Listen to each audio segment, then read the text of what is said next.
Hello everyone and welcome to Future News Daily, where I bring you the latest advancements in technology, longevity, science, medicine, and AI. Today is Wednesday, November 30th, 2022. Don't forget to like, subscribe, and hit the notification bells. With that being said, let's get started. So first up today, chronic wounds heal quicker with smart bandages. Maybe first time you might have heard that. Scientists at Stanford University say they've developed a wireless smart bandage that has shown promise in speeding up tissue repair by monitoring the wound healing process and treating the wound simultaneously. The study, wireless closed-loop smart bandage with integrated sensors and stimulators for advanced wound care and accelerated healing, which is published in Nature Biotechnology this month, demonstrated that their device promotes faster closure of wounds, increases new blood flow to injured tissue, and enhances skin recovery by reducing scar formation.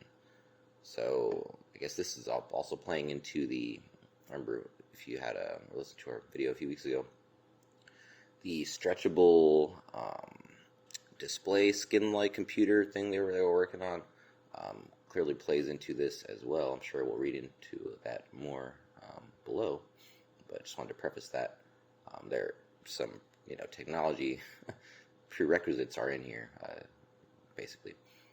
Continuing, smart bandages based on multimodal wearable devices could enable real-time physiological monitoring and active intervention to promote healing of chronic wounds. However, there has been limited development in incorporation of both sensors and stimulators for the current smart bandage technologies. Additionally, while adhesive electrodes are essential for both robust signal transduction, detachment of existing adhesive dressings can lead to secondary damage to delicate wound tissues, without switchable adhesion. So, adhesive electrodes are essential for robust detachment of existing adhesive dressings. So you see, to be very, very careful without switchable adhesion when you're taking it off. I'm not sure what that implies. Anyway, they continue. Here we overcome these issues by developing a flexible bioelectronic system consisting of wirelessly powered closed-loop sensing and stimulation circuits with skin interfacing hydrogel electrodes capable of on-demand adhesion and detachment. In mice, we demonstrate that our wound care system can continuously monitor skin impedance and temperature and deliver electrical stimulation in response to the wound environment. Across preclinical wound models, the treatment group healed around 25% more rapidly and with about 50% enhancement in dermal remodeling compared with the control group. Further, we observed activation of pro-generative genes in monocyte and macrophage cell populations, which may enhance tissue regeneration, neovascularization, and dermal recovery. So, thickness of a single coat of latex paint. That's pretty thin. The electronic layer, including a microcontroller unit or MCU, a radio antenna, memory, electrical stimulator, biosensors, and other components, is 100 microns thick, so about the size of a single coat of latex paint. All these circuitry rides on top of an engineered hydrogel that is integrated to both deliver healing electrical stimulation to the injured tissue and collect real-time biosensor data. The polymer in the hydrogel is designed to adhere securely to the wound surface when needed, yet to pull away cleanly and gently when warmed to a few degrees above body temperature. So you have to warm it up a little bit to get it off safely. 104 degrees. It's kind of warm. Quote, in sealing the wound, the smart bandage protects as it heals. Yuanwen Jiang, PhD, co-first author of the study and a postdoctoral scholar in the lab. Zenin Bao, PhD, the KK Lee Professor Lee Professor in Chemical Engineering. These titles always trip me up. Lee Professor in Chemical Engineering in the Stanford School of Engineering.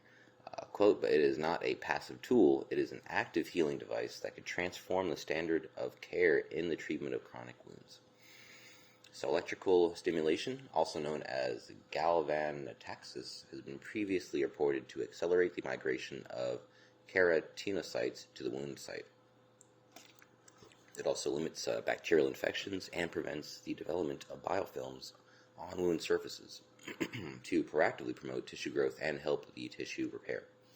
The researchers were able to take this technology and integrate it with real-time biosensor data to provide a novel automated treatment modality that is informed by biosensors. So they took this a step further, trying to understand why and how electrical stimulation heals the wound faster. They now believe that electrical stimulation promotes the activation of pro-regenerative genes such as selenop, which is an anti-inflammatory gene that has been found to help with pathogen clearance and wound repair, and APO, which has been shown to increase muscle and soft tissue growth. Likewise, electrical stimulation increased the amount of white blood cell populations, namely monocytes, and macrophages through the recruitment of greater amounts of M2 anti-inflammatory macrophages, which have been previously reported as pro-regenerative and playing a key role in the extracellular matrix formation that's required during the proliferative phases of wound healing. The researchers caution that the smart bandage is as yet a proof of concept, although they add a promising one. So I guess you might be seeing some clinical trials for this come soon if it's in a proof of concept stage, or maybe some animal trials. It'll be interesting to see how this does, and if we see it, eventually for commercial use, retail use. Moving on. Mass-producing biodegradable stem cell therapy microrobots. So a lot of articles about stem cells lately, which is already a promising field. So anyway, Korean researchers developed a groundbreaking new technology that manufactured biodegradable microrobots intended for targeted precision therapies at a rate of 100 per minute.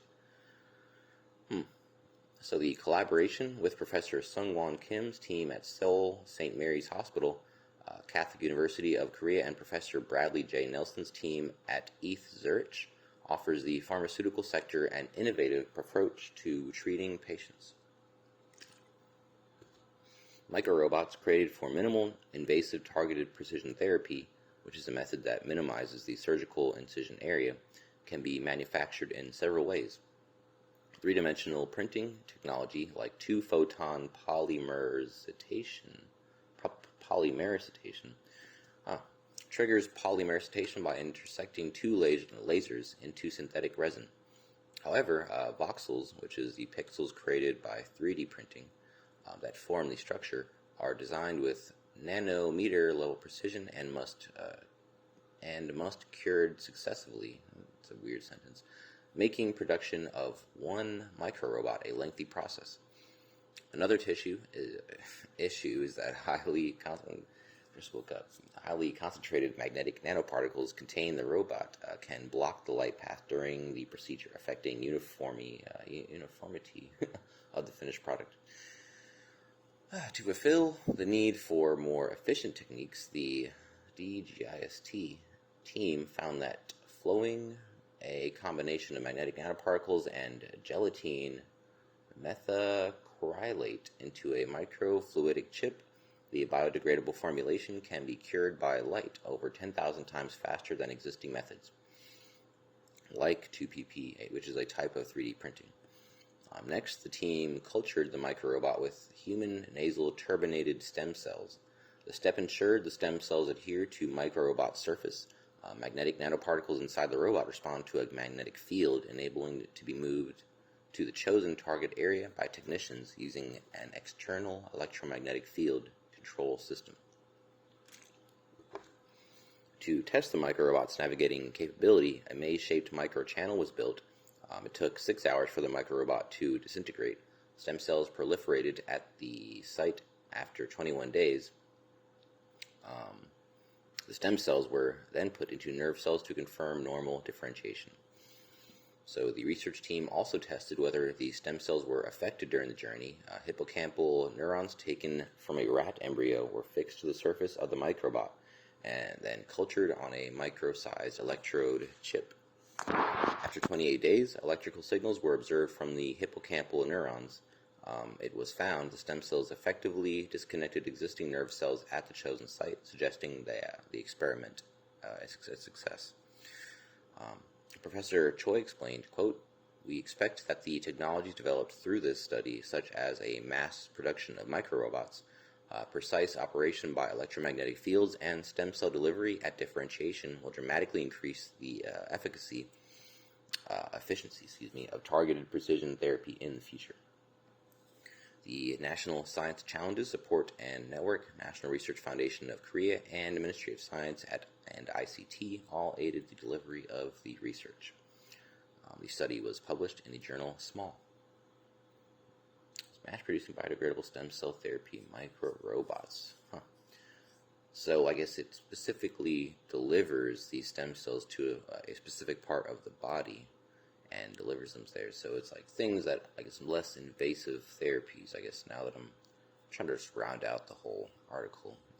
Some of these are a little bit over my head. Very interesting, nonetheless. On to my favorite article of the day. Company that 3D prints houses on Earth lands lunar construction contract. So NASA awards Icon a $57.2 million contract to develop a system to build structures on the moon out of mined lunar dirt.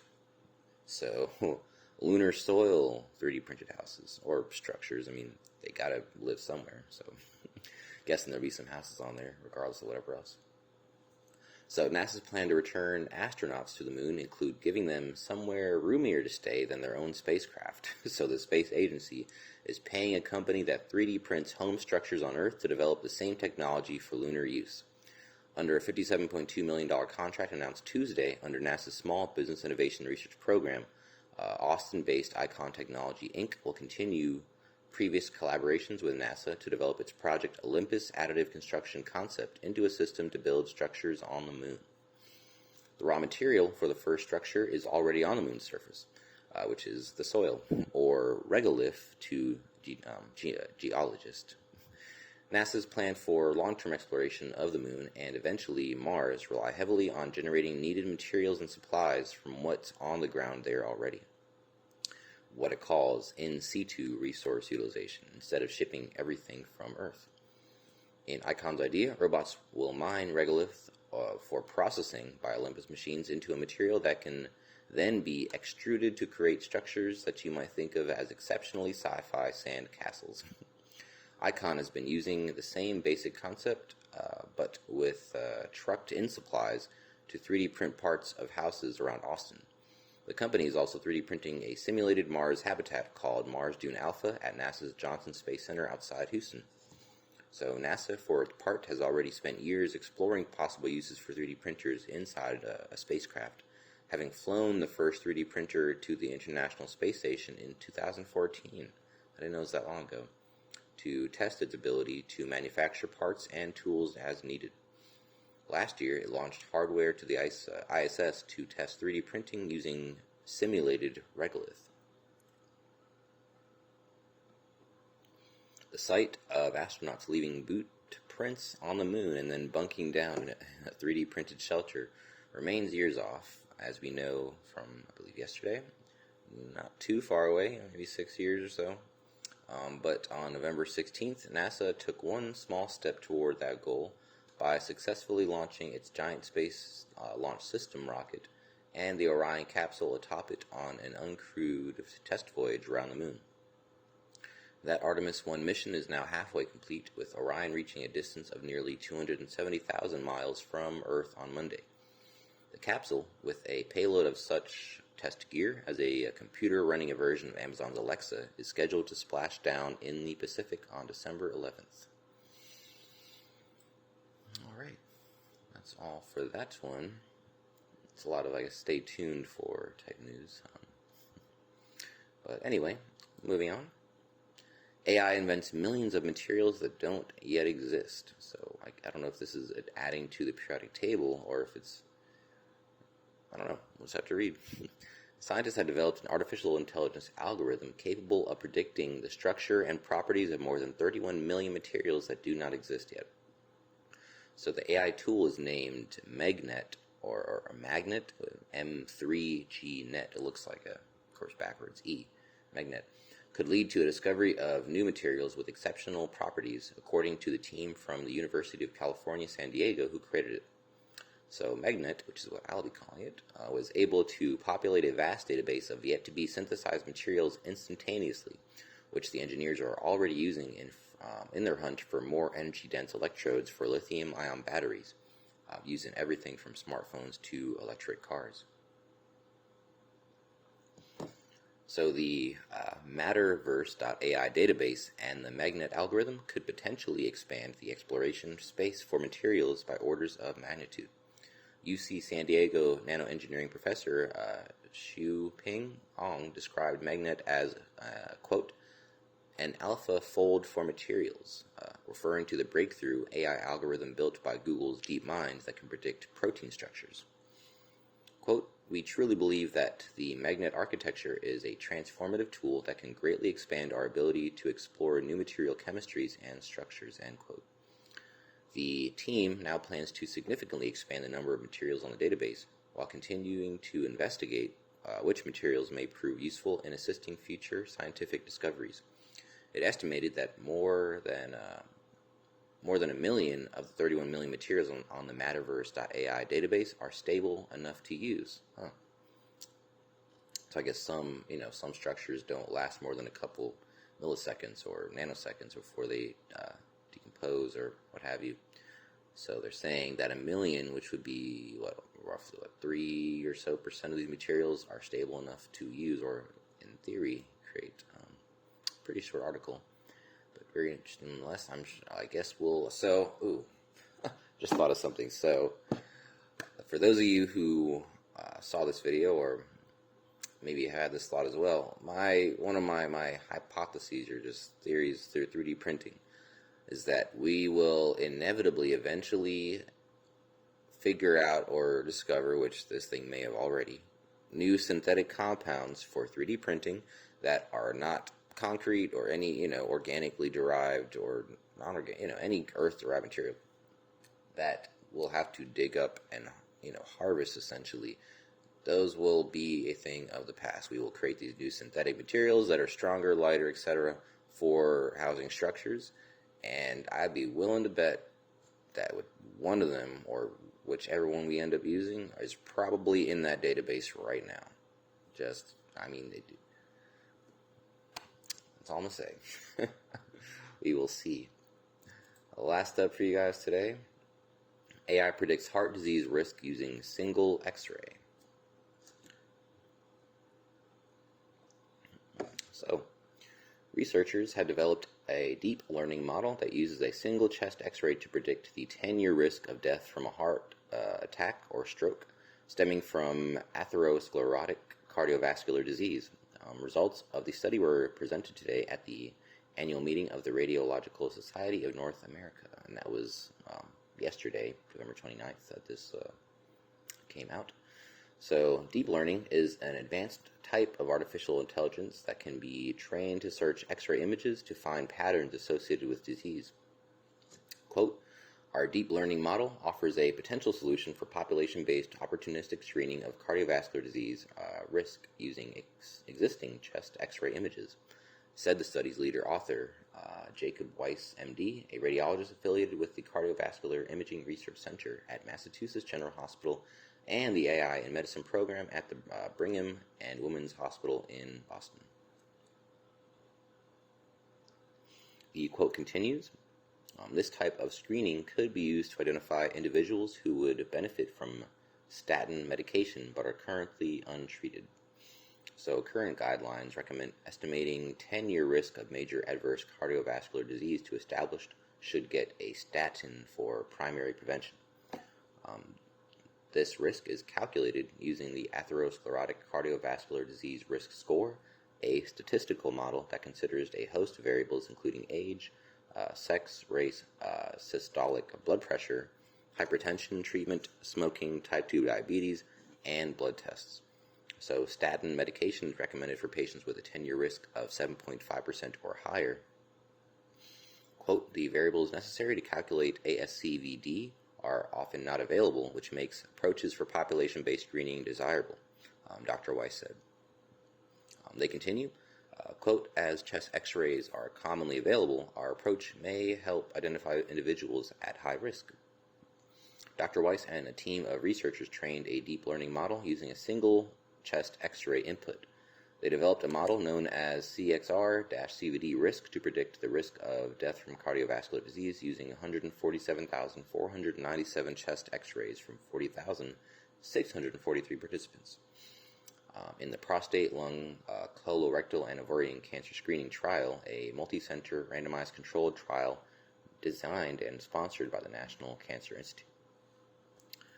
So, the researchers tested the model using a second independent cohort of 11,430 outpatients, mean age 60.1, 42.9% male, who had a routine outpatient chest X-ray at Mass General Brigham and were potentially eligible for statin therapy. So, of that roughly 11,500, 1,096, or about 9.5%, suffered a major adverse cardiac event over the median follow-up of 10.3 years. So there was a significant association between the risk predicted by the CXR, CVD, the AI, and observed major cardiac events, is what they're saying. So the researchers also compared the prognostic value of the model to the established clinical standard for deciding statin eligibility. This could be calculated in only 2,401 patients, or 21%, due to missing data in the electronic record, for this subset of patients. So the CXR-CVD risk model performs similarly to the established clinical standard and even provided incremental value. So, quote, "The beauty of this approach is you only need an X-ray, which is acquired millions of times a day across the world.